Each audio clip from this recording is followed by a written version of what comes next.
కౌటిల్య న్యాయశాస్త్రంలో ఉపోద్ఘాతంలో 10వ దాని గురించి తెలుసుకోబోతున్నాం.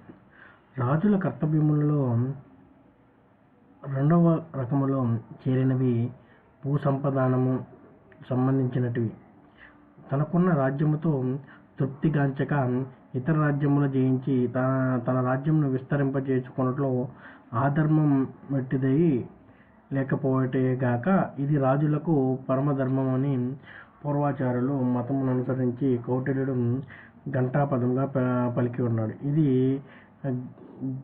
గ్రహించదగిన సామ్రాజ్య తత్వమని అతడు అనుకొనలేదు. అతని వాస్తవిక దృష్టికిది ఒక ప్రబల నిదర్శనం. ఈ ధర్మమును భరతఖండమున చక్రవర్తి క్షేత్రముకు అతడు పేర్కొనను. చక్రవర్తి క్షేత్రమునకు ఒకే చక్రవర్తి పరిపాలనలో నుండదగిన భూభాగము హిమవంతము మొదలు సముద్ర వరకు వ్యాపించిన భరతఖండము పెక్కు చిన్న చిన్న రాజ్యములకు చీలసకూడదనియు దేశమంతయు నొకని పరిపాలనము నొందడదగిననియు అతడు భావించాడు. ఈమహేన్నతాశయము మన దేశ చరిత్రలో ఒక్కొక్కప్పుడు సిద్ధం చేయుట మరి ఒకప్పుడు సిద్ధించకపోయేటయు సంభవించుచుండడు. కానీ ఇదియే సాధించదగిన ఆశయమని ప్రాచీన కాలపు శాస్త్రవేత్తలు వేల కొద్ది సంవత్సరముల క్రిందట మద్దతించరును విషయము మనము విస్మరించరాదు.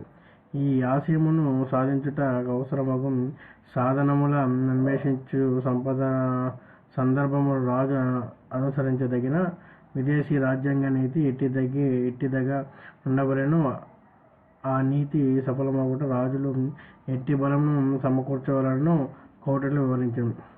రాజ్యమున కొండవలసిన సప్తాంగములలో దుర్గము దండము మిత్రుడు అనునవి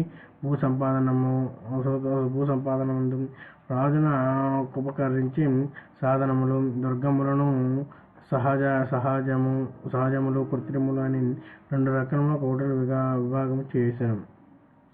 జలదుర్గము పర్వత దుర్గము ఎడారిలోని దుర్గము వనదుర్గములు సహజములు. మనుష్య ప్రయత్నించే నిర్మించబడినవి 2వ రకములో చేరినట్టే. వీని నెట్లు నిర్మాణము చేయవలెనో దుర్గముల నిర్మాణ ప్రకరణమందు కౌటిల్యుడు వివరించి ఉన్నాడు. 2-3-1.35 శత్రులు రాజ్యముపై దండెత్తి వచ్చినప్పుడు దానిని రక్షించుటలో సైన్యముల కంటే దుర్గమే ఎక్కువను అనుసరింపగలదని కౌటిల్యుని అభిప్రాయం. అర్థశాస్త్రమందు వివరించబడిన సైన్యములు హస్తరథపదములను 4 అంగములతో కూడి ఉండెను.